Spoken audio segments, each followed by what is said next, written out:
Share oh, just a second. Share real life. Yeah. Hmm. Well, so are we starting now? Yeah. Well then, I would like to welcome Mr. Rafay, who is a distinguished lawyer and who's an activist and a policy expert on the topics of environmental justice and many other topics as well, to our meeting, and an incredibly distinguished individual, to say the least, who has worked on many issues and has worked on many issues throughout his career and has done many good things, including environmental law, the water, urban planning, energy, and has advised both government bodies and international organizations, like even the World Bank. And he has advocated for climate action many times over his long career. And I would like to give him a warm welcome to this meeting and interactive session.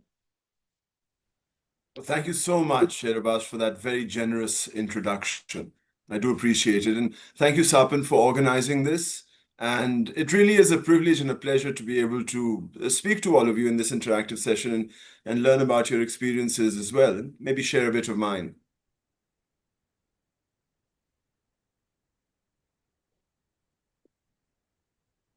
Very well. That sounds lovely. I hope this session turns out well. And hopefully everything will be all right in terms of without any technical difficulties. Anyways, moving on to Amber now, who is our moderator. Hello, Mr. Rafay.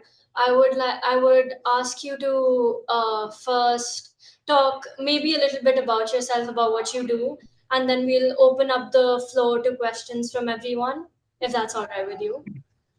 All right. Now, thank you so much, Amber. Do remember, I'm a lawyer and I'm paid to speak, and I could talk all day. So you have to flag if I'm going on too long.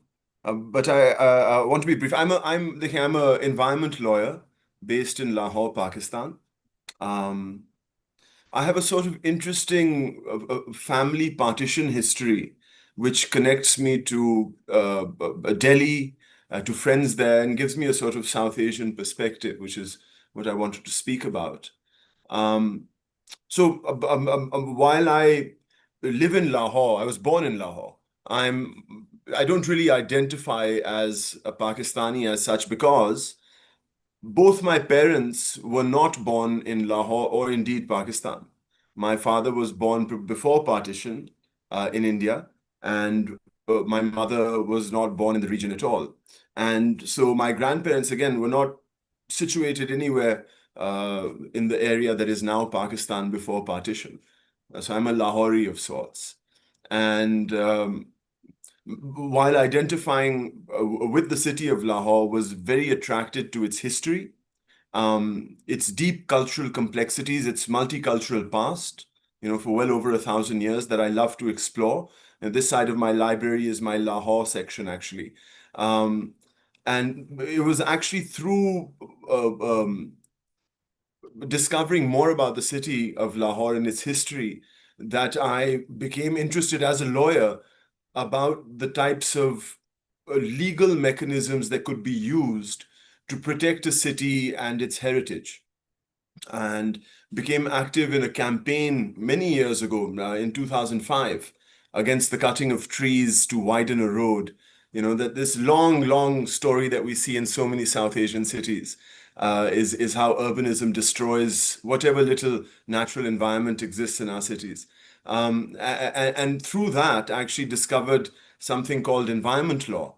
I had never studied it in college. I hadn't sort of experienced it otherwise. And then started working towards, making sure the water in the city is clean, the trees are protected, urban planning, public transport, especially safety for women. All these issues sort of cropped up, and that's sort of how my career became that of not just environmental law, but really natural resources. and the protection of natural resources by understanding how they've been exploited for the last 150 years, which is actually something I'd like to talk about in about colonial expropriation that all of us have experienced. That actually is, we have a shared identity in that. So that's really how I got into environmental law. But my grandparents, my paternal grandparents, my father's mother and father, were married and lived in Delhi before partition. My grandfather worked for a British company, Lloyd and Company, Bird and Company, sorry, Bird and Company. And they used to do import-export, and he was stationed out as a sort of, he was director of marketing in Delhi in the mid-1940s. But he was a very good tennis player. And his career had been interrupted by World War II. But he retains a sort of unique distinction that before World War II, he played in Wimbledon as an Indian. And after World War II, he played in Wimbledon as a Pakistani twice, and Roland Garros. But he was a great tennis player. And because World War II disrupted his career, he was working as a manager in this company in Delhi through the early 1940s. And there became good friends with other Muslim officers, other people, but especially Muslim officers, because when partition happened, the company that my grandfather worked for posted him to Lahore instead of having him in Delhi. It made more sense to have a Muslim marketing director in Lahore than it was in Delhi. But because he'd met all of these people in Delhi, a lot of Muslim army officers and police officers in the Indian sort of police and Indian army opted to come to Pakistan, and my grandfather retained sort of social connections with them. And through that, actually, there are these processes of when migrants move from one place to another, especially after partition, they were compensated with property. So if you were a migrant who'd moved from what was now India to Pakistan and could prove that you'd left property, you were given a certain amount of property in Pakistan. And likewise, any people who'd moved from what's now Pakistan to India were also similarly compensated, although compensated is not a good word for it. And so, in the late 1940s, early 1950s, my grandparents were allotted a house in Lahore where not only they've lived, my parents, I also live, my daughter lives. So four generations of Alams have lived here. And it was when I was studying law in London many, many years ago that I became acquainted with one of my first Indian friends, Martin from Delhi. And he and I hit it off instantly, even though he wasn't studying law, he was studying architecture. We hit it off, and we used to talk about, God knows, Nusrat Fateh Ali Khan. And well, I remember that great architects sometimes are lawyers as well. But don't get me distracted with that. So we were talking about these sorts of things, and it transpired that Martin's grandparents had migrated from Lahore to Delhi during partition, just as mine had migrated from Delhi to Lahore. And we spoke about this a little bit. We tried to identify where each other's houses were. And I think Martin went and spoke to his own father and came back, I remember, to my dormitory room one night and said, "Oi, yaar, you live in my house." Which is exactly true. Through some sort of coincidence of history, in this sort of partition process, as these two families migrated over the border, my grandparents were allotted a house that turned out to be my friend Martin's grandfather's family home. And that sort of developed a bond between us, not just when we were studying abroad in the United Kingdom, but it followed us back after graduation. And for many years, up until about 2014, 2015, he and I and our families would often cross over the border and spend time, have vacations, these sorts of things. And I'm so lucky this way to not just have a friend in India, but through him, a sort of family of friends in Delhi and around India. And likewise, he has plenty of friends and a family of friends here. And we continue to sort of correspond. We can speak on Zoom. Now our children are getting older, although I haven't met Martin's kids now in about 10 years. We last met in New York in 2014. But now we don't get visas. I can't get to see him in Delhi at all. He can't come to see me over here. Yeah, so that's my brief introduction to sort of introduce myself as an environment lawyer and also somebody with his own sort of unique partition story and South Asian identity. Great to hear your perspective, sir, especially as someone who's also come from a very diverse background in terms of migration from what is now India and Pakistan. It's very great to hear it. And also as someone who's going into law this year and wants to pursue environment or human rights in the future, it's very, very great to hear your perspective. I'd now like to open the floor to my friends if they have any questions for you. Anything, Noor, Kabir, Sher, anyone who has any questions for sir. Sure, I'd like to go first. Um, First of all, thank you, Mr. Alam, for joining us. It's a pleasure to have you here. And I'd just like for you to talk a bit about colonial expropriation, as you mentioned. And I'm not sure whether you'd like to go about it regionally or globally, but whichever way you'd like to, I'd like to hear some thoughts of yours on that. Thank you, Kabir, for setting up a perfect question for me. Wait, let me just show you.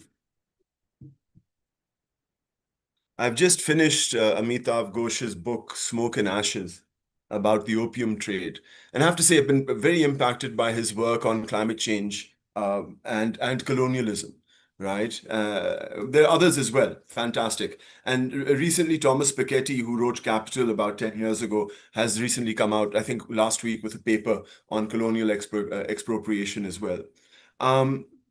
The fact of the matter is that for the last really, it was the Dutch who got into the game in the early 1600s, mostly because, and this is interesting, the Dutch discovered and innovated wind power before anyone else could. The windmills, the Dutch windmills.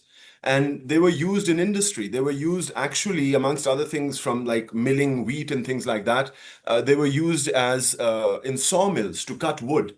And so the Dutch were able to cut wood, process wood quicker than anyone else in Europe. And so they were able to build ships quicker and more efficiently than anyone else. And so it's actually the Dutch who got out way as far as Japan in the early 1600s doing trade.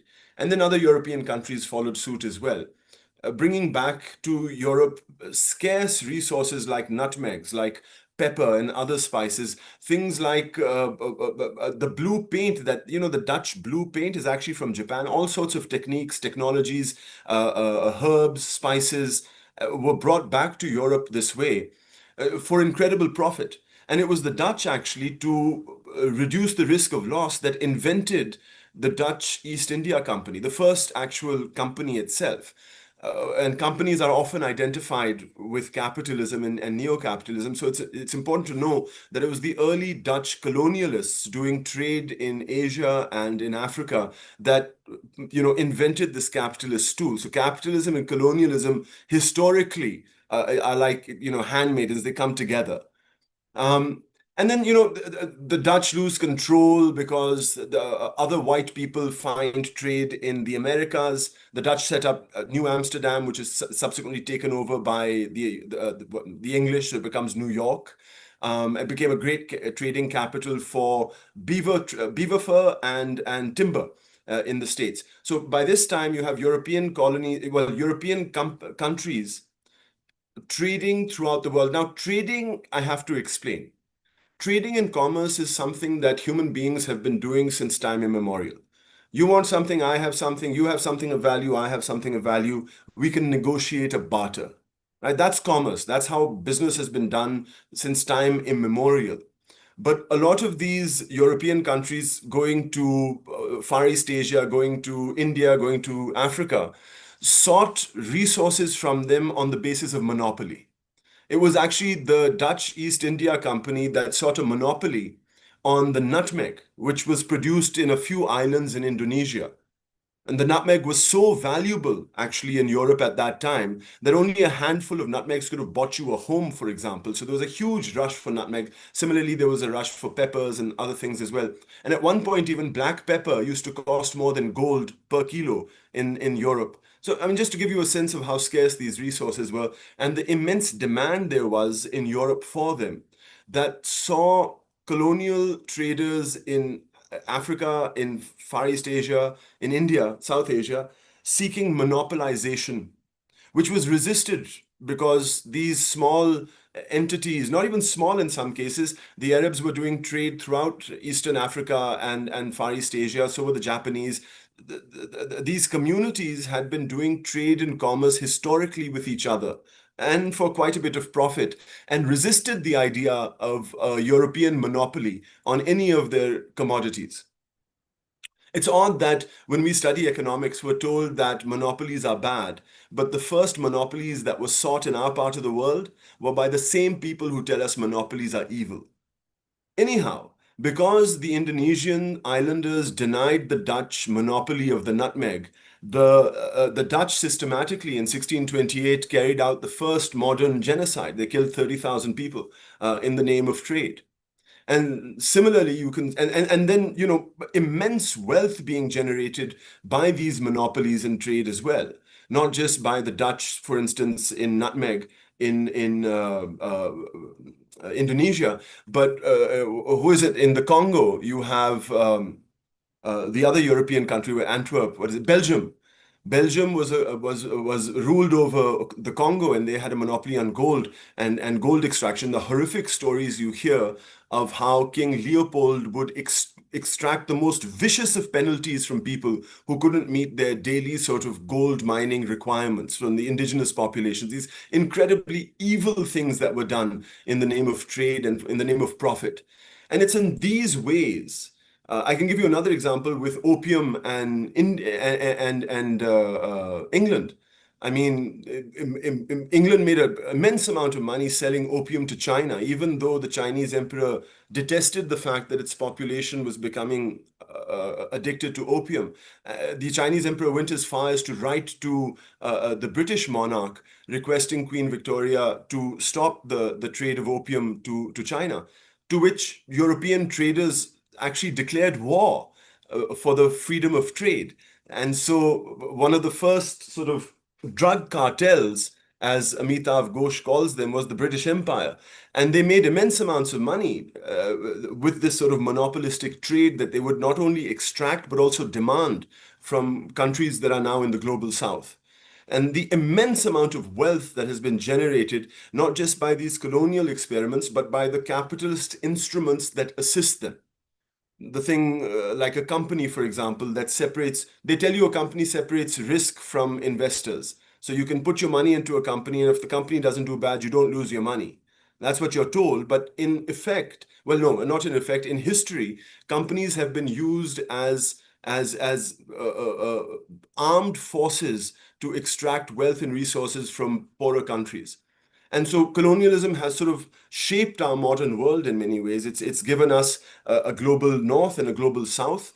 We share here in South Asia so many of the results of that colonial expropriation. I mean, we have different national identities, being Indian or Pakistani or Sri Lankan or Nepali. But all of us have, in many different ways, this experience of colonialism that shaped our history, our experience, and our culture. And I think that actually really brings us together. And here, Kabir, I want to go a step forward. I know I'm going beyond your question here, but the point here is that we need to have a sort of global South voice. You know, we have a global North voice. We have excellent global North voices. Greta Thunberg, bless her, what she's doing, resisting the genocide in Gaza and with climate change, fantastic. But when she speaks about fossil fuel polluters, she's absolutely right in the global North context. But when you're speaking in the global South, we're suffering the results of that. And they manifest themselves in many different ways. I'm from Pakistan, for example.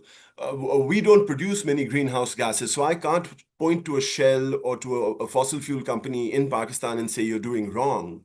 My main concern is flooding and the lack of water, which is ironic because the two exist at the same time. But so much of Pakistan's water is actually taken and used in industrial agriculture for just a handful of products: cotton, sugar, rice, most of which we export, right? And so a handful of industries take this precious resource and make lots and lots of money and create water scarcity for us in Pakistan. So when you start analyzing how a global South voice on issues like politics and climate change and environment starts sounding, it's very different from the global North voice. Again, bless it, it's absolutely correct. It just happens to work on a different scale. And I'd be really excited to learn and hear about how we can connect these global South voices, not just in South Asia, by the way, but I'm also talking Africa and South America as well, because all of these countries and all of us suffer from these colonial exploitations and the impact of capitalism and neoliberalism. Right. I mean, I think I thank you for the examples. I think when you mentioned the monopoly, the concept of colonial monopoly, what comes to mind is also Professor Harjun Chang's concept of kicking away the ladder. It's a very good resource if anybody wants to have a look at it. Um, and also something else that comes up when you mention companies as sort of military arms is when in the 90s, the US sort of funded the Colombian military to literally carry out military action to engage in neoliberal policy. So I'd just like to sort of in before I open the floor to others, I'd also just like to go and ask you to elaborate on some of your ideas on what a global South voice should look like, where it might start from, and what sort of action we might take to get closer to getting to the right issues. What are your thoughts on it? Thank you again, Kabir. You remind me of the infamous Iran-Contra affair. The Ayatollah Khomeini had taken over. There was a revolution in Iran in late 1970s, deposing a monarchy that in turn was imposed by the United States, that had the CIA had removed Iran's ruler in the Mossadegh in the 1950s and installed the Shah, who was a sort of Western puppet. And there was a revolution by the Ayatollah in the late 1970s. And shortly thereafter that, I think, I'm not entirely sure why, but for reasons, Iran and Iraq started a war where the United States felt that it could get back to its enemy, Iran, by helping Iraq out. And so in the early 1980s, Western diplomats who subsequently served in the George Bush administration, Donald Rumsfeld, for example, flew to Iraq and helped arm the Iraqi army to fight the Iranis. And they financed the machines, the guns themselves. The financing of the guns being handed over to Iraq, it was financed by drug money out of Colombia. So it's called the Iran-Contra affair. The CIA was part of or selling drugs, or a part of the cartel selling drugs in South America. And with that money, were buying machine guns and tanks for the Iraqis so that they could fight Iran. I mean, it's unbelievable. And they did this through a middleman, actually, Adnan Khashoggi, believe it or not. He was this Saudi trader, one of the richest men in the world at the time in the 1980s. And a few years ago, actually, there was this assassination that took place in Istanbul. There was a Saudi diplomat who was killed and decapitated. I forget his name, but his last name was Khashoggi. He was his nephew, incidentally. Anyway, you remind me of the Iran-Contra affair, and again, how these global North powers continue to use deception and violence in many ways in the global South to disrupt our own politics for their own strategic ends, whatever they may be. Now, what sort of forum do we need? Well, that's a good question. I'm honest, I haven't really thought about this, but I have one possible answer, which is that I'm part of an organization here in Pakistan called the Hisar Foundation, which were right now the chairperson of the Hisar Foundation, one of my personal heroes, one of the great advocates of women's rights and human rights and climate justice in Pakistan, Simi Kamal, has a fantastic professional record in the development sector, has also been recently elected as chairperson of the International Water Management Institute, which is a SARC South Asian Regional Coordination. It used to be, but anyway, SARC has some institutions, and IMMI is one of them. And she's the chairperson of IMMI. So IMMI does work on water throughout South Asia, how agriculture and water conservation can be improved throughout South Asia. And this works clearly across, it's intersectional. So it's not just environment or climate change, it deals with gender and things like that as well. And earlier this year, sorry, International Water Management Institute and the Hisar Foundation set up a water panel. Now, all of you who are concerned about climate change must know about there's the scientific entity that provides the United Nations Framework Convention on Climate Change, the scientific data on how to analyze climate change, right? And so similarly, the IMMI and the Hisar Foundation want to set up a technical entity on water that can provide high-level policy inputs on the climate impacts on water throughout the world. But it's going to be global south, right? And so maybe one of the ways interaction can be done, because IMMI is a South Asian organization, is if Sapan and us can get together. Actually, there's an open call to become members of the International Water Council as well. Perhaps all of you could have a look at the IMMI website. I mean, I can send you a link if you ask for it, and see if you would be interested in participating in an interaction like this. It would open you up to a discussion on climate change, on water, but water cuts across everything. It's not just for irrigation or drinking, it's things like nutrition. So much of South Asia is bereft with diarrhea-related death. And if you clean your hands, you don't die of diarrhea. It's a simple clean water problem. So water cuts on so many different sectors that impact us here in South Asia that I think a voice from here, especially with the backing of an institution like IMMI, could be very helpful. Right. I think that's helpful. What I gather fundamentally from what you've said is that South Asian cooperation on every level, from bottom up, is necessary to have a global South voice. And I think perhaps having efforts between organizations and forums ought to go towards that end. And also, the nephew's name was Jamal Khashoggi, if I'm not wrong. That's right, Jamal. Yes. That's Yeah. right. Well, I'm certainly interested to see what other people have to ask, because I think you've discussed many important things. I'm sure we've got some questions. If there's anybody who'd like to ask, please do unmute and ask your question. Yes. No, you can go first, no problem. Hello, Rafay. I'm Noor. I'm really pleased to welcome you to Sapan. So my question is basically that you've talked about how climate in itself may lead to conflict, but I kind of want you to I think highlight how conflict in itself would lead to climate injustice. Like how I was reading a few days ago this report from Guardian on how the genocide in Palestine it led to environmental negative impacts that developing countries could not produce in about 20 years. So I guess I want you to if you could speak a bit on that, any past examples, any potential examples that you might think of where conflict leads to climate injustice.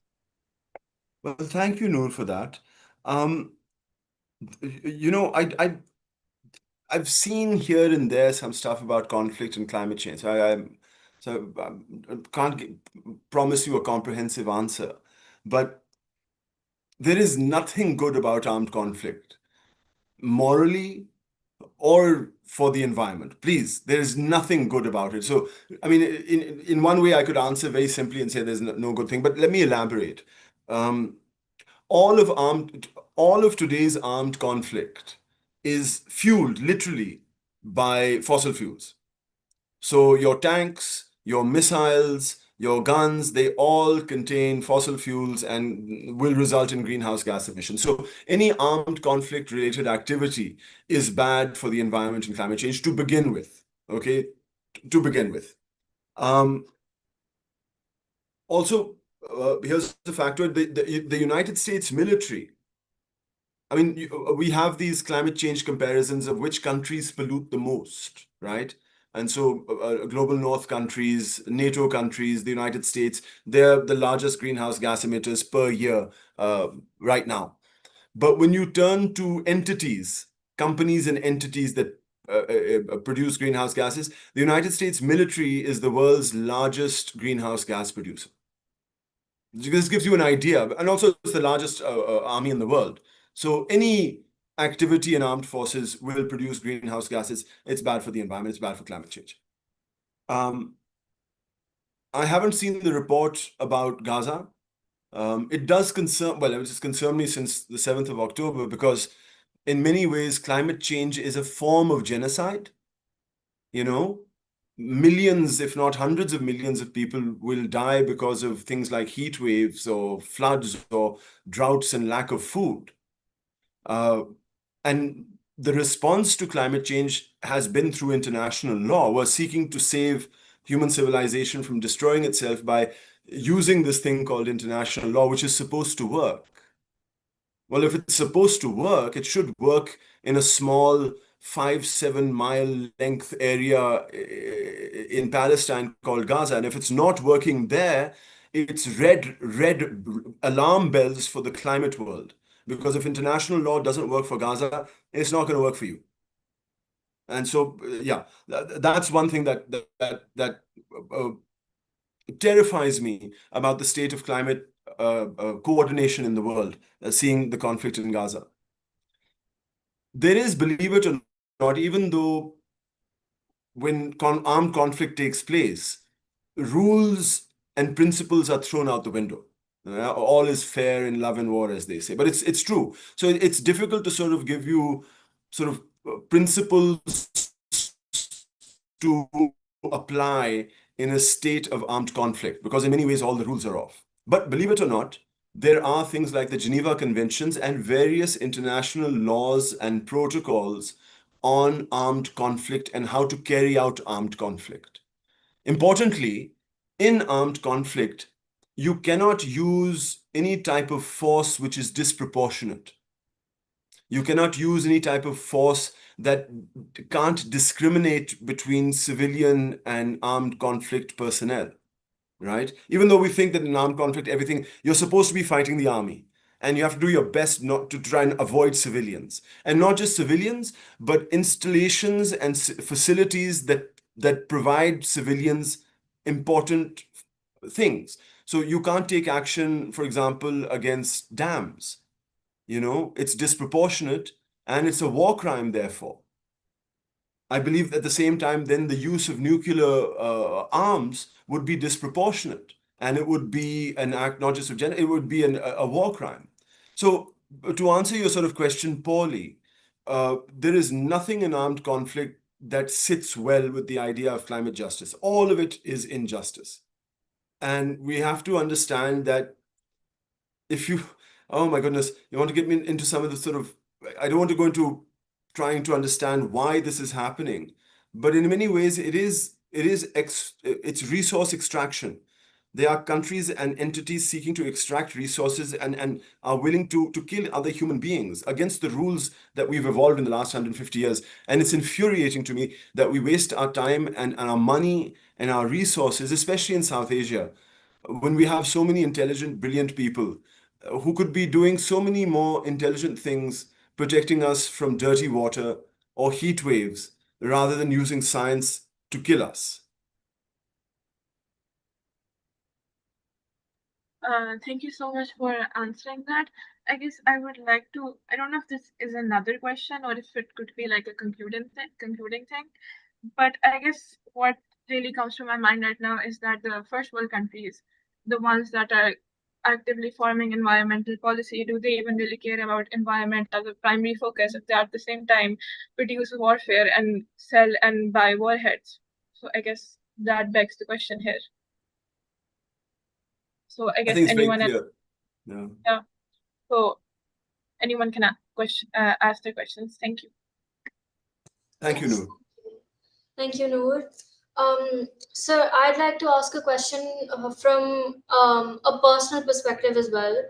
Again, as someone who's entering the law sphere, I'd like to know, as we've just discussed, international law fails to serve justice at a lot of stops, especially now. What is it that we can do from where we are today, um, apart from places like IMMI, what we can do as individuals to protect the climate, to ensure climate justice takes place? What's the intersection between climate justice and international law for all of us? Amber, thank you. I mean, the climate crisis didn't just show up overnight. We've been burning coal and wood for thousands of years. Why did it become a problem 150 years ago? And there was there were drivers. There was capitalism, there was consumerism, there was colonialism, and there's the patriarchy. These things have driven us to a point where human extraction of the natural environment is such that we've destabilized the human environment. Right? The Earth's ecosystem, which has been in balance basically since the last ice age, I don't know, I think 15,000-20,000 years ago, has given human beings the opportunity to do remarkable things. This balance of ecosystem, the fact that it's warm enough and hot enough, and there's enough water, right? We've done things like learn how to, well, invent fire, as it were. We invented the wheel, we invented the plow, and we domesticated the ox. These four things revolutionized us, because with these four things, we could put a plow on an ox and harvest a field and produce more food than we needed. And we could produce a agricultural surplus that could support a civilization that could do other things than just farm or hunt. It could do art, it could think, it could do architecture, you know. And it's been it's been fantastic for the last 10, 12,000 years. Except now we've come to a point where our relationship with the ecosystem is such is that we put so much greenhouse gases into the atmospheres, we've destabilized the ecosystem. The ecosystem now can't support the sort of agricultural surplus that it used to. It can't support the civilization that is currently resting on top of us. So here I want to point out very importantly, there were human beings before the Ice Age. There were Homo sapiens before the Ice Age. And there will be human beings and Homo sapiens after the climate crisis. It's just that the Earth cannot sustain the present civilization, the culture of civilization that we have, which, broadly speaking, takes more from the Earth than the Earth can generate. We've overexploited it. And so as a result of the climate crisis, over the next few centuries, we're going to see an adjustment in civilization, and an adjustment on what's going to be right and wrong in many ways. I don't know what that will be. I don't know what that's going to look like.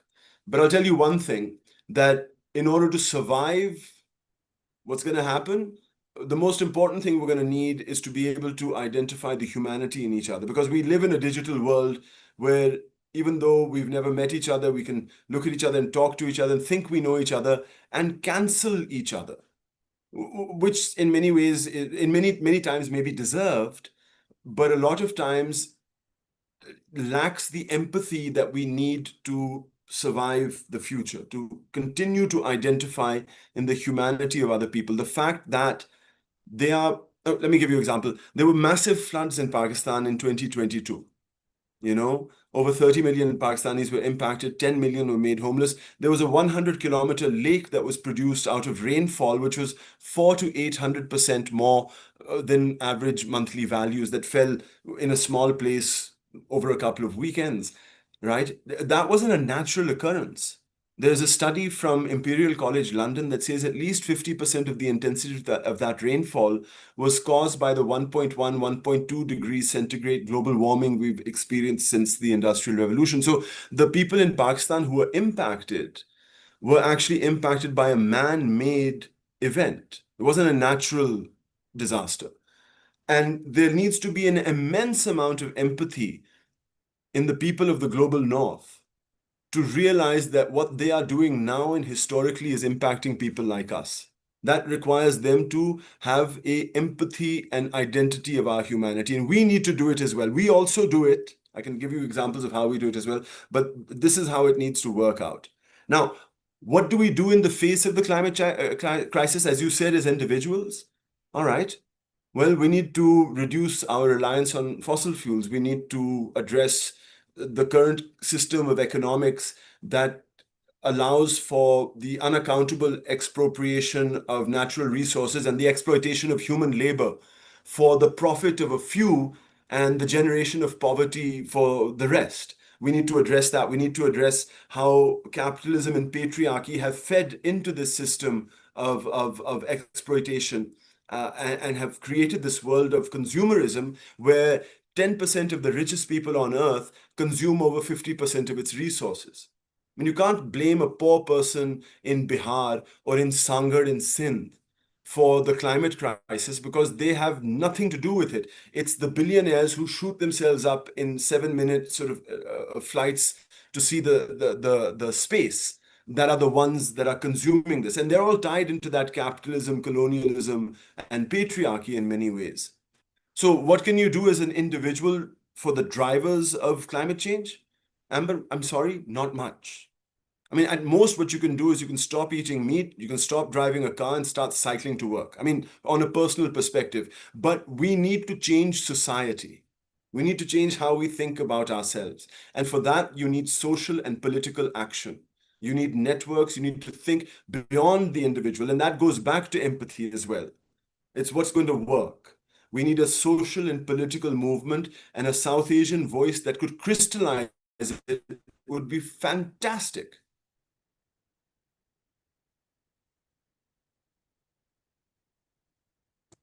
Thank you, sir, for your answer. I think Sher has a question for us. Indeed. I'd just like to ask, what steps do you think we need to take as a region, and what policies do you think need to be passed in order to alleviate carbon footprint and also to reduce our vulnerability to climate change, as generally South Asia, India, Pakistan, and all of especially are especially vulnerable to climate change. Like it's not affecting the UK as much as it's affecting us over here. So what policies do you think on an institutional level need to be passed in order to combat the climate crisis?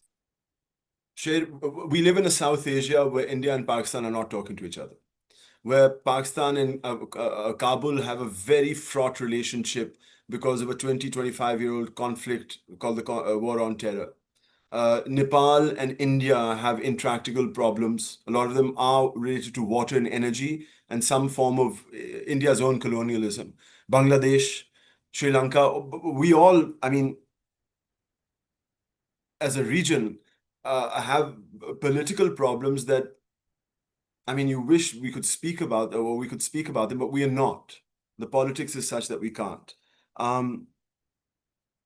Unfortunately, so from a regional perspective, I don't see any sort of institutional thing happening right now, unfortunately. There are NGOs, there are think tanks that work transboundary, that seek to reduce tension when they arise, and they're doing fantastic work. I can think of a couple, especially in India and Pakistan, in the last couple of weeks, Sapan being one of them, Hisar Foundation being another, and some others as well that have hosted these sort of think pieces as well. But yeah, it's a tricky one in terms of things like carbon footprint and stuff. You know what frustrates me? Actually, this is it. This is something my friend and mentor, Dr. Adil Najam, who's now actually the president of WWF Pakistan. Sorry, international. He used to be the vice chancellor of the Lahore University of Management Sciences. He's now the president of WWF. he used to talk about how he'd done this back of the envelope study of the number of children, this is about 20 years ago, of the number of children who were going to die of water-related illnesses in Delhi and in Lahore that particular year. I think it was 2000 or 2002.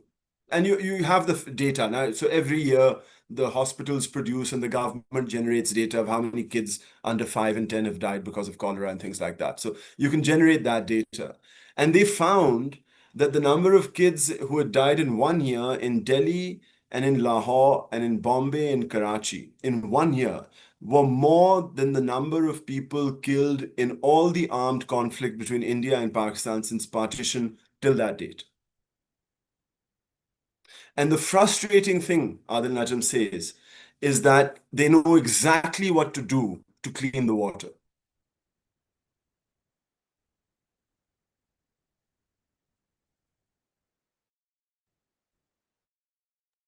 Thank you very You know, much. We don't know It's, how to fix our politics.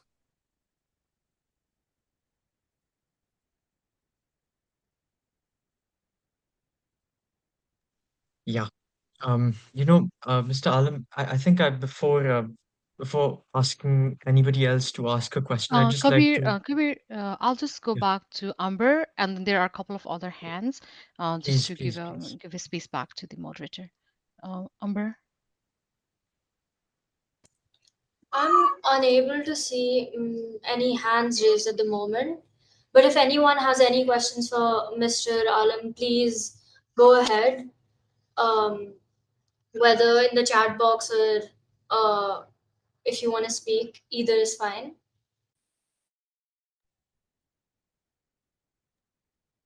if I may, what do you think is the best solution to, say, the water crisis then in both India and Pakistan to stop the droughts as well as to stop the floods, especially from happening in places like Charsadda? Like, if I'm not mistaken, summer before last or last summer, I think, was abnormally cold, but this summer seems to be exceptionally hot, with today's temperature being like 42 degrees Celsius here in Islamabad. Yeah, and it's the coolest summer of the rest of your life, Sher. It's only getting hotter from here. Exactly. Well, thank you for mentioning the Indus Water Treaty, which, the thing is, when these highly technical things become politicized, politicians have a way of using them for politics on both sides, right? And the Indus Treaty is an example of that. There have been a couple of disputes and differences between India and Pakistan on hydropower on the western rivers of the Indus Basin. And in each of these sort of the outcomes of these differences and disputes, whether it's a neutral arbitrator or court of arbitration, both countries come out saying we've won. I mean, politically, they come out saying we've won. And so you have this tendency when it comes to technical things, or what are told to be technical things, people making politics out of them. So when it comes to the Indus Treaty, there's been a lot actually that's been going on since Pahalgam, especially with Prime Minister Modi's statement that blood and water can't flow, an indication that somehow India will punish Pakistan because of its alleged involvement in terrorist activities in India, punish Pakistan by controlling its water resources. That's the general thing. But that really doesn't work that way. Politics and river hydrology is very different. I mean, you think of the River Indus, for example. To give you a frame of reference, there are 6 major rivers in North India. And after partition with the Indus Water Treaty, the treaty gives the waters of 3 rivers, what are called the eastern rivers, the Beas, the Sutlej, and the Ravi. Those waters are entirely for India's use. So whatever comes down the Himalayas in these 3 rivers into Haryana, Punjab, Himachal, can be used by India to do anything. They have no responsibility to let that water flow to Pakistan. And when it comes to the 3 other rivers, what are called the western rivers, the Chenab, the Jhelum, and the Indus, India is under an obligation. I mean, India can use the water. A lot of this water passes through Ladakh and Jammu and Kashmir. These rivers pass through these territories before they enter into Pakistani territories. And so there are people who live along those riverbeds, live along those valleys that can use the water. So the treaty says you can use the water, you can use it for agriculture, you can use it for hydropower even. But as long as whatever infrastructure you're putting in, especially a hydropower infrastructure, whatever infrastructure you're going to put in, it must let water flow. Because when you think of it, a run-of-the-river hydropower dam, there are different types of dams. You have spate dams, you have storage dams, you have flood protection dams, you have hydropower dams. And so a storage dam stores water. Like the Bhakra Dam in India or the Mangla and Tarbela in Pakistan. They store water so that when the weather is dry in the winters, that water can be given to farmers. A run-of-the-river dam produces electricity. It allows what it basically आप चप्पू चला रहे हैं पानी के अंदर, but you need to build some infrastructure on the river so you can create that diversion, that height, that water can flow down so that the propeller can run and produce electricity. So you have to produce some manufacture some infrastructure on the river. So as far as the western rivers are concerned, the three western rivers, India can use that water for domestic purposes and build hydropower on it, provided that water flows through. Okay? Now, what can India do right now?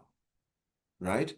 It has on as far as the eastern rivers are concerned, which is about 20% of all of the water in these 6 rivers, right? As far as the eastern rivers is concerned, it's built the Theen Dam, the Pong Dam, the Bhakra Dam, which are massive storages that take the water from these eastern rivers and put them into canal infrastructure that provide farmers in Haryana, in Punjab, in Himachal, and even in Rajasthan through the Indira Gandhi Canal, provides them water for agriculture. Now, if India were to use that water to flood Pakistan, that storage water, I mean, it could, but it would be throwing water into dry riverbeds on the Pakistani side. It's not going to flood us. But what it will do is it will deprive farmers in Himachal and in Punjab and Haryana and in Rajasthan of water. Do you think any sane government will do that to the breadbasket politics of its own country? Just to spite Pakistan that may or may not be impacted by that flood? So that's the flooding part as far as the eastern rivers are concerned.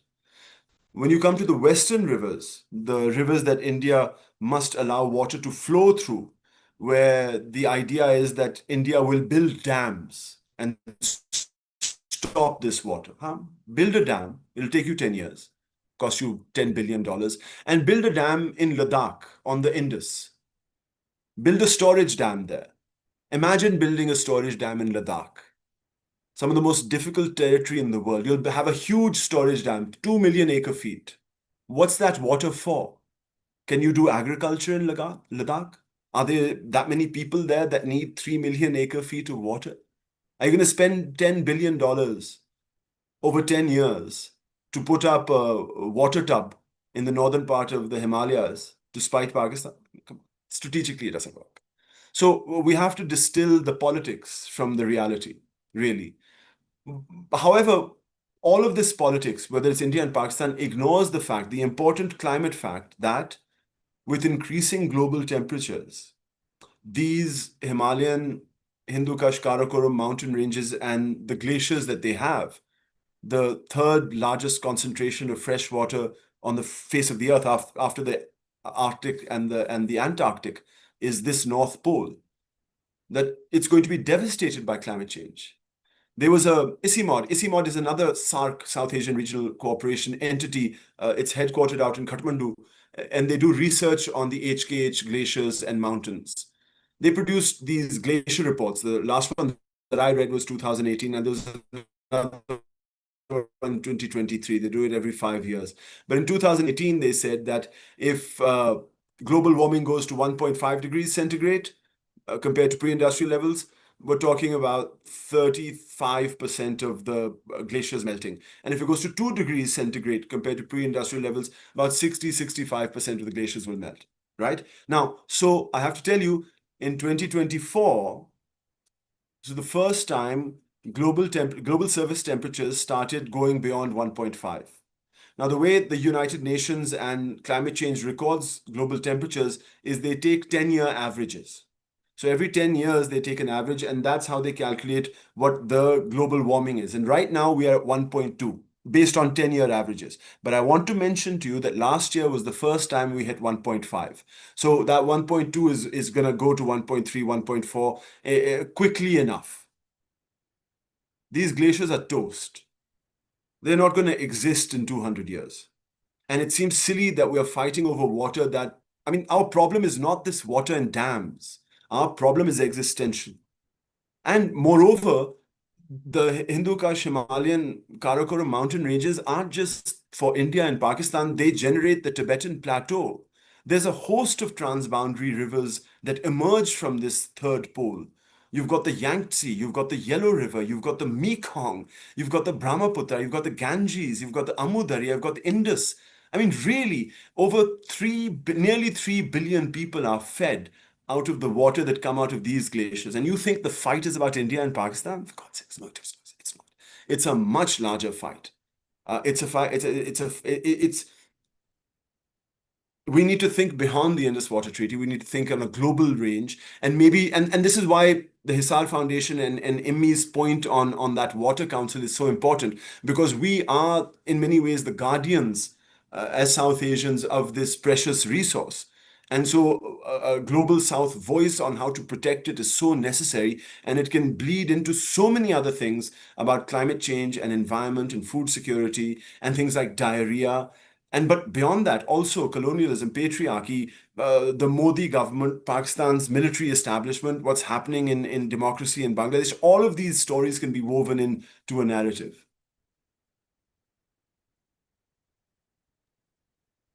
Thank you very much. You've answered my question perfectly. Thank you. Give me a good amount of insight. Thank you so much, sir, for your answer. I think Tia has a question for you, sir. Tia, if you could ask your question. Yes, thank you for letting me speak. My question is to Mr. Alam. You have given us deep insight into the Indus Water Treaty and how countries manage shared water. But when glaciers, our very sources of water, are melting faster than ever, how do you think countries can move beyond competition towards true cooperation with all these political issues going around between two countries and across borders? Tia, thank you for that. May I ask you where you're based right now? I live in a small town called Alibag near Mumbai. Oh, lovely. Well, nice to meet you, Tia, and thank you for asking this question. Look, but let me tell you something about the Indus Water Treaty. A treaty, for goodness sakes. The document itself that became a treaty was signed in 1960, and it was deposited in the United Nations in 1962. So it became a treaty in 1962. And what happened is, when presidents and prime ministers sign an international document, to make it legal, their respective countries have that international agreement into a treaty. So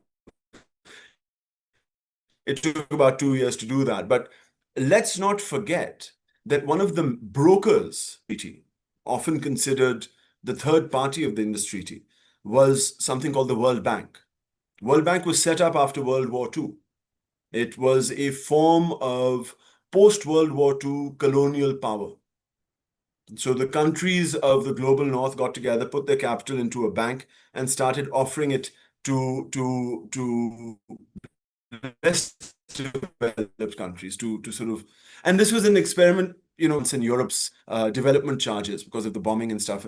It's called the Marshall Plan. It was a very successful development model because Europe has gotten on its economic feet. And so the idea of the World Bank was sort of take that model, lend countries money and get them on their feet. And India and Pakistan were nascent countries and yet seemed to have a dispute on water in the late 1940s, early 1950s.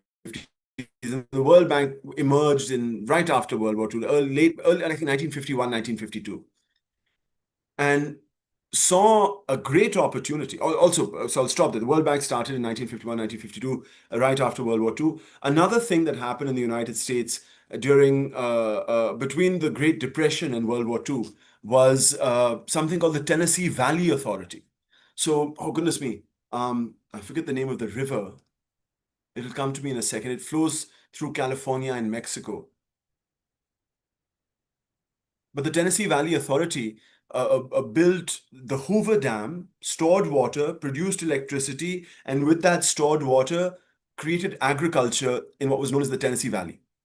And it was, for the amount of money the Hoover Dam cost, a very profitable scheme over the decades that, over the two or three decades after the dam was built.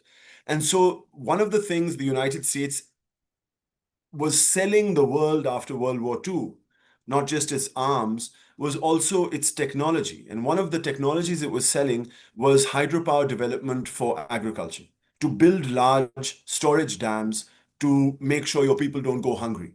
And since India and Pakistan, well, South Asia has a history of famines, they were selling it to us. Never forget, those famines were caused because of colonialism, not because we're South Asian. But that's another story altogether. But there was definitely a plan to sell this technology to less developed countries.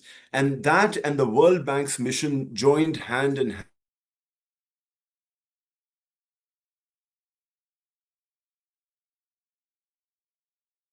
I believe Sir has cut out. Is it the same for everyone else? Yeah. I think so, yeah.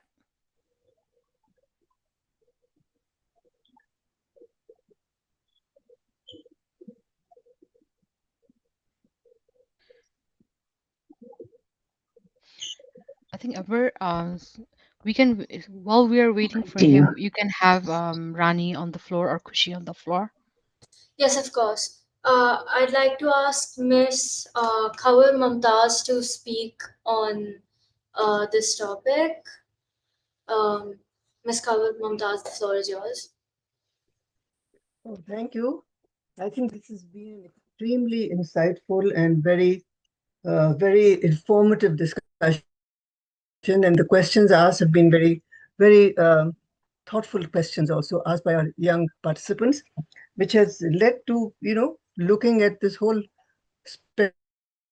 spectrum of how things have evolved historically and, linked to colonialism and then post-colonial states that have come into being. But what I found very important, I think, that we need to, which doesn't get enough attention, was the fact of conflict on climate change and also on the climate injustice that follows.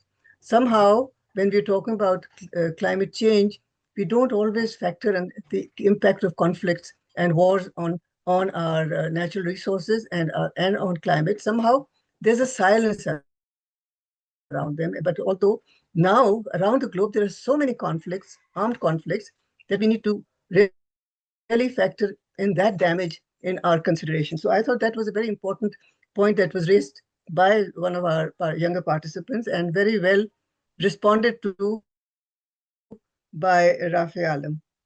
The other thing that was again important is how during conflicts, principles in law just gets thrown out of the window. There are laws, there are conventions that are for protecting human rights, protecting climate damage, ensuring that justice is present. But we find that during conflict, all that goes out of the war, and war crimes are very blatantly and we see war crimes, and therefore why it's become so important to work towards ending conflicts and looking at analysis and analyzing why these conflicts are taking place and how do we collectively, as was pointed out, a collective South voice is not visible. We have a collective North voice, not just on climate, but also on what impacts on climate. For instance, we talk about the North voice, and it is intersectional. The flotilla to Palestine, for instance, in support, just shows that when we're talking about climate justice, we are actually talking about end of conflict and human rights. So those are the connections that we need to keep in mind when we are talking about South Asia in particular. I mean, we have to talk about the region as a whole, the South, but for us immediately, it's South Asia, and uh, and then the fact that there are platforms, and I was just very thankful to Rafay Alam for mentioning Hisar Foundation and International Water Management Institute. Um, Both are extremely important focus on water management in the region. And water management in the region is really meaning, as what was pointed out, meaning protection of that very important natural resource, which is for the whole region, the Himalayan, the great glaciers that we are, we benefit from. So protection of those glaciers, which has become a common concern and should be a common concern, and we should shift us from politicization of our resources and politicization of everything and putting conflict above the needs of the people. So I think the other underlying thing that I think Rafi has emphasized is this empathy of how do we create empathy of our humanity? How do we look at everything from the perspective of citizens and humanity? And I think that is what we need as Sapan also as a platform. And the the, uh, the other thing that we don't talk about is the global economic model, which is based on consumerism, capitalism, where profit matters more than people, where profit matters more than climate, our natural resources, and uh, and then therefore the need for a societal change rather than I mean, we can individually do our little bits, but change will take place when society decides what is better for it and how do we change that. So those are big challenges, but I think it's very important that the young people are also thinking of these things, and they are our future, and they have to build bridges across nation states, because these issues are not confined to nations and to their leadership. These are issues which are global, regional, and that needs to be done. I would also suggest, having mentioned Hisar Foundation, and there's Isimote, and there is Imi, maybe we should have a session with Simi Kamal or bring her into the Sapan network, because she's a great friend.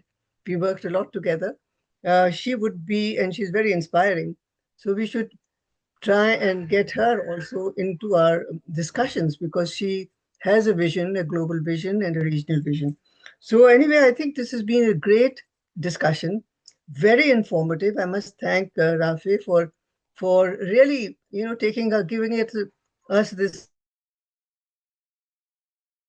historical sweep of how society has changed and its preoccupation with profit and patriarchy and capitalism and consumerism as it impacts the lives of everybody in our region and the deprived and the underprivileged across the world. And we are overusing our natural resources beyond the capacity of the globe. So all those are very important questions for us and issues for us to remember and keep in mind as we move forward. And I really feel that we need to somehow push our governments to revive SARC. That was one platform which brought us together, and it's an institutional mechanism, and it brought us all together and brought the citizens as well as governments together. So I think those are some of my thoughts after this very insightful and very informative talk and discussion. Thank you. Thank you so much, ma'am. I think Mr. Vishal has a question for Mr. Rafay Alam, and after that, I think there's a question in the chat box as well. So if Mr. Vishal could speak.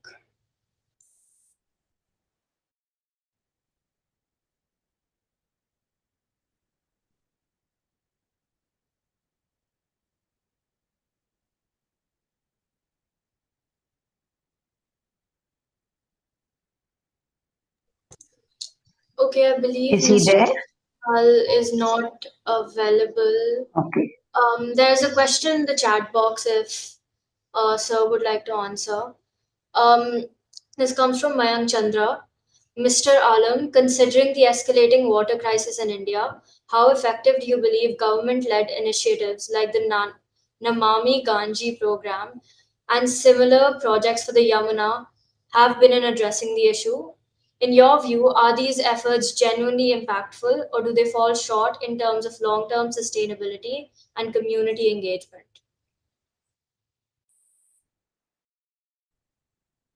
So you're muted. Right. Thank you. Thank you, Vishal. You caught me out. I pretend to be a water expert, but I don't know much about what's happening in India. But I think your point is correct. Going back to before my electricity went out because of a storm, by the way, I'm very thankful for because Lahore and my part of North India has experienced some of the hottest temperatures ever. The storm is the break to the heat wave. So thank goodness for that. But as I was discussing about the Indus Water Treaty, we seem to think of water, that the Indus Treaty deals with all water, which it doesn't. It really just deals with surface water and how it's used on 6 of the rivers in the Indus Basin. There are literally about 30, 35 rivers of the Indus Basin, but we're focusing just on these 6 and the surface water flows, not the groundwater flows. And there's a lot of water that's used in North India throughout the region that's groundwater that has nothing to do with surface water, right? And so fetishizing the Indus Treaty over other water issues is actually misprioritizing the entire scenario. The Indus Water Treaty and its surface water flows and its allowance for India to build hydropower on the western rivers is essentially because most electricity in South Asia is consumed in cities. So the Indus Treaty is basically, in one way, to see how much electricity India can produce from those rivers for rich people who live in cities in the plains, right? At the end of the day. But water issue problems are much broader than that. They're much more local, they're much more diverse. You have regional problems beyond, and because India doesn't just have the Indus Basin, it has the Gangetic Plain, and then you've got what's it called? Anyway, there are about 6 different basins in India. And so water shortages problems are very, very different. They're very localized. And the same is true in Pakistan as well. As far as the Indus Treaty and its surface waters are concerned, there's more water taken from the groundwater table than is used in canals in Pakistan. So to think that shutting down water from the rivers is going to impact Pakistan, it's only going to impact it a little bit. Pakistan has its own water problem issues. We misuse water. We waste water, right? As does India, as does Bangladesh. And you'll find this, look at this. And this is common in all 3 countries. We have a water policy in Pakistan from 2018, so it's not too long ago, where we were told that whatever our water resource is, whether it's surface water, groundwater, or from rain, about 90% of that water is used in agriculture, and the other 10% between industry and what we call domestic household use. So 90% of the water in Pakistan is used for agriculture, and we produce, although we have a diversity of agriculture, the 4 main crops that consume a vast proportion of this 90%, as I said earlier, it's sugar, wheat, cotton, and rice.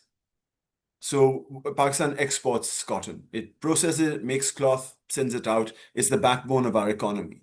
We export more rice than we consume, by the way. So if we produce 3 million tons of rice a year, about 4 million will be exported, 2 million will be consumed. So, and then in this way, when you think about it, here you have water or water resources being transferred or transformed into commodities like cloth and basmati, and then being sent abroad for the profit of a few thousand cotton traders and a few hundred rice traders. And when you come to sugar, which is the other big water guzzler when it comes to agriculture, there are about 100 sugar plants in Pakistan. And although we don't export it, we do consume 26 kilos per person a year of sugar in Pakistan. Everything has sugar. Even ketchup has sugar in it. It's ridiculous. You have 32 grams of sugar in a 250 ml bottle of Coca-Cola. It's absolutely ridiculous the amount of sugar that's produced. So there are 100 sugar mills producing sugar in Pakistan. So a handful of people are taking 90% of the resource and generating immense profit and creating water scarcity, even though we waste water and stuff like that. So yes, there is a great need to look internally to see how water resources are used and consumed before we can start blaming one another about something as flimsy as the Indus Water Treaty. And just as Pakistan can improve its game on how water is consumed and how much is produced from it or where it goes, similarly, India can do the same. And I'm sure there are plenty of capitalists. I mean, they've made so much money over so much time. That really they should up their game and have better water.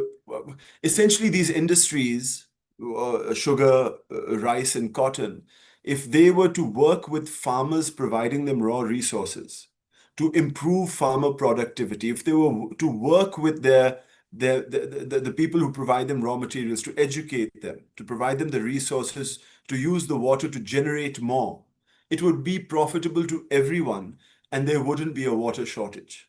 So again, I think water shortages aren't just confined to the Indus Treaty. It's about how we consume water ourselves and how the profits of that, again, are applied in capitalism to create profit and at the same time create water shortages. Thank you so much for your answer, sir. Vishal, sir, I think you had a question. I think you're back now. If you could share your question with us. Yeah, thank you, Amber. I think you're doing a great job, and I feel like especially the younger generation needs to be involved. So I just had a question for Rafay because he mentioned a very important point on the hydropower electricity generation, and I am from Himachal, and we have had this issue in my province where they are building these hydropower projects everywhere, and especially people, locals, especially are not happy with displacement happening, and I think similar is the situation on the Indian side of Jammu and Kashmir. A lot of people are being displaced. Climate change is a big issue. So I just wanted to ask him because, especially, he, I think, uh, is actively involved in Pakistan, and I've seen some of his discussions in these think tanks in Pakistan, like the ISSI and other think tanks. So he might know a lot about the Pakistan side of things. I wish there was somebody from the Indian side, probably somebody who Yeah. works closely with the Indian think tanks and all. But I had a question to Rafay concerning WAPDA. So, especially on the Pakistan administered side of Kashmir, Gilgit Baltistan and AJK, WAPDA is increasingly, getting involved in AJK with dams like Mangla, Neelam, Jhelum, and also in Gilgit Baltistan. So they are, I think, constructed, or they might have constructed the Diamar Basha Dam, and there is a huge rush to create these dams. But especially concerning the Diamar Basha Dam in Chilas, where despite growing concerns of devastating impact on climate and wildlife, the project is not being stalled, and it says that almost 50,000 residents uh, are being displaced, and same goes for the Hazara and the Malakand region of KPK, where these projects are up and coming. So I just wanted to know, like, what is the situation there? Because we get to know, especially on the Indian side, we don't know much about the Pakistan administered side and what is happening in KPK. So what's the Yeah. situation there, and how the government or how the establishment is trying to Yeah. work on these issues as well? So sorry for taking your time, but just wanted to No, raise these Vishal, thank you. That's a great question. So WAPDA itself, the Water and Power Development Authority, was there was a law passed in 1958 to create WAPDA as an authority, and WAPDA was created during the enthusiasm of the Indus Treaty, because the treaty was going to be finalized, and you needed to have an authority then to develop water resources, and WAPDA has played a instrumental role in the construction of the Tarbela and Mangla dams, as you mentioned, and subsequently many other smaller dams, the Hub, plenty of other dams throughout Pakistan, not necessarily storage or electric, but other types, water, drinking water, spade dams, all this sort of stuff. It's one of the things it does. It also used to, through these dams, it used to produce electricity. So its responsibility was to develop water resources, and then with the hydropower and other, it was given a monopoly over energy. It also used to do power. So it used to be the electricity utility for Pakistan, the water and electricity. But that's changed in the last 10, 15 years. And VABDA doesn't do power anymore. Power has been, as they say, unbundled from VABDA. So VABDA only works now on the development of hydropower resources in Pakistan. And you're correct that it has undertaken and is Neelam Jhelum, north of Muzaffarabad in Kashmir, is in some process of operational repair. Or ban gaya, they've made it, but there are flaws in it. And you're absolutely right that in Chilas, the Diamar Bhasha is being constructed. Now, in all of these dams, the Rabela, Mangla, Diamar Bhasha, these large storage dams, there's going to be displacement because the catchment area of the dam, the storage area is going to, where whatever small communities were there are going to have to go somewhere. And I think the experiences with Tarbela and Mangla in the 60s and 70s were so bad that the World Bank and after that other lending agencies had to improve their operational policies when it came to resettlement and land compensation. I mean, it was that bad. And this continues in many ways as well. In Chilas, you're right, there's displacement, there's loss of land, but there are also cultural artifacts in the valley that will be submerged forever, right? Pakistan, the question for Pakistan, or the official line is that we need electricity, we need more water storage so that we have more water in the dry season, especially with climate change. So we're putting up this massive, the Diamond Pasha is about 900 feet high. It's going to be 900 feet high. It's going to be one of the largest or tallest cement storage dams on the face of the earth. And it's built in this mountainous region. And you can look at this because hundreds of millions of years ago, the Indian continent collided with Asia, and the result was the Tibetan Plateau and the Himalayan Karakoram and Hindu Kush mountain ranges. So the fault line of these two continents lies very close to where the Diamond Bhasha is being constructed. This is land that is volatile for earthquakes. And so while you're talking about the potential damage to wildlife and the implications of resettlement, there are VABDA's own feasibilities that say that, my goodness, this is in a seismic zone. And, you know, God forbid, if something happens, you're going to have 1,000 feet of water coming down the valley. It's absolutely insane. But like I said, Pakistan needs water. It needs to store water so it can be used in the dry season, in the winter. But there are many different ways of storing water. You know, surface storage like these large hydropowers, like the Hoover Dam or the Mangla Tarbela or the Bhakra or the Pong Dam, these sort of surface diversions that create storage are one way of storing water. But there are others. And perhaps the easiest is just to let water drop from the sky and go into the ground and recharge the aquifer. And there are numerous projects. There's one in Pakistan, WWF Recharge Pakistan. It's now nearly $100 million global climate finance project to regenerate water resources just through rainfall, you know. But because dams, and you have to go back to that 40s and 50s when the US was selling its technology, when the World Bank was trying to sell, to give loans to countries like Pakistan, which it did. And up until the late 1990s, the largest proportion of the World Bank lending portfolio was in hydropower. The World Bank gave the third world a whole bunch of money to build dams on the promise of development, which impacted the environment and displaced people and perhaps even submerged cultural relics. But that's another history altogether. Goodness. Despite all of those impacts, the Dayamar Bhasha it's a dangerous long shot. Because even now, I think the Diamond Bhasha, the estimated cost is $6 billion or $8 billion.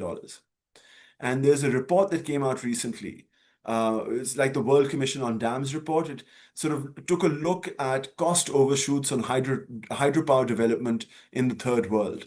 And it found that on average, hydropower development or storage dam costs usually go beyond budget by 200%. So they're twice as much expensive, which means that the bank is giving twice as much money than the country receiving it.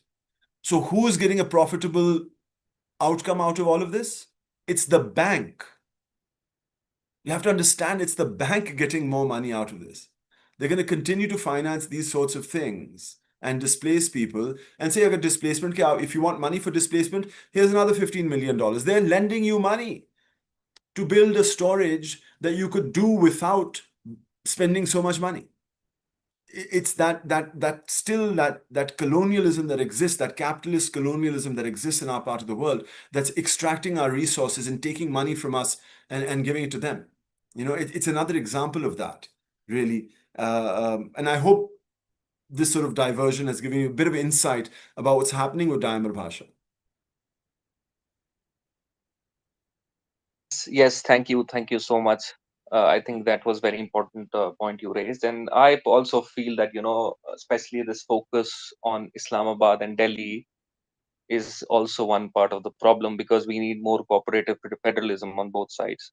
Because at the end of the day, the Himalayan region is suffering on both sides, and policymakers and I think Islamabad and Delhi need to understand that it's not just about them when they have the problem, or the people, in fact, also that people who are living on the Himalayan region, in the Himalayan region, I think they also deserve to be equal stakeholders in decision making. So thank you so much. Thank you, Vishal. Thank you, Vishal sir. I'd like to ask Ms. Khushi Kabir to speak in regards to everything we've talked about so far. Thank you. This has been very interesting, quite fascinating, and thank you, Rafay Alam. Thank you all the people who've been questioning. It's been amazing. It just brought to my mind that when you were discussing that we really need to broaden from where we are, because I know the eastern region well, coming from Bangladesh. And I think in this region, South Asia, and that people who know me in this forum know well, that I keep talking about how we need to broaden our whole perspective to include all of South Asia. Now, when you're talking about the rivers, for us, what is most important is the connectivity between the rivers. We have 54 joint rivers between India and Bangladesh. In Bangladesh, the major issues are rivers that are in the eastern part of India, that's West Bengal, that's the northeast, and then of course there's Nepal and there's Bhutan. I mean, all our waters are interlinked, and anything, the upper Iparan countries and the lower Iparan countries, because Bangladesh is a delta, affects everyone quite enormously. So it is very important that we look at the entire picture. When we've looked at environment and climate change, we look at a global perspective. We look at how much emissions our countries have been doing and how much are we at the receiving end of the problems that climate change and the effects of climate change will be upon us.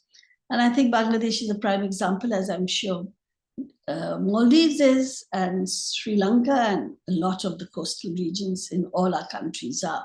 And even in the not coastal regions, even in the mountain regions of Nepal and Bhutan. Or Afghanistan. So what I would like to say is, one is the river linking and the linkages between what is done elsewhere and its impact on other parts of even within the same country, but also in terms of what you're looking at when you mention, Rafay Alam, the whole question of the development. I look at, in Bangladesh, we keep talking about climate change and climate refugees. So we look at climate refugees and take anything that people have been affected through maldevelopment through an exploitative development paradigm and put the blame that this is a climate issue. And it is not. I don't know if I made myself clear. Very often development takes place in our country, and that affects us, our people. You may not look at it in the global perspective as having a very strong or very valid, very big impact, but it does affect us in our countries when those who are grabbing all the resources and using it for profit and manipulating nature, it has an immediate impact on the people of that region, of that area. And then to just glibly say this is climate refugees and something that has happened because of you know, the kind of development paradigm that exists in the north is affecting us. It's also within our own countries, the kind of development paradigm that is immediately impacting and affecting people, not only because of climate, but also because of the economic, turning people away, moving them away from their, you know, destroying their livelihoods, destroying their lives because of the way it's going. So it's important that we look at it in its entirety as a whole. So this is something I'd like to add on to this, and I think this is important, that I feel is very urgent that we as a region start looking at each other, understanding each other's issues, and then making the connections and looking at South Asia as a whole. So I'll end there. I'll leave it there, and then if people want to ask me to expand further, I could do that. Thank you so much, ma'am. I think that was very, very well said and gives us lots to think about. Unfortunately, we are running out of time. So I'd like to hand over the space to Sher to end the session. And yes. I would like to thank all of our speakers very much for their lovely participation. I think this session has been very productive, especially for a first time, and especially for the mountains of insight our lovely speakers have all provided for us, and also for all of my fellow youths who have been asking questions as well, and of course the lovely organizers of Sapan for this event. And I would also especially like to thank Mr. Rafay Alam for his lovely insight he has provided in answering all of our questions. And I would also like to invite him for future sessions as well, as there's still much that we wish to discuss and learn from his vast knowledge and experience. Yeah, so thank you very much. Thank you. Thank you all. Have a good evening. Can I have you all here, and do you mind turning on your camera so that I can take a quick picture?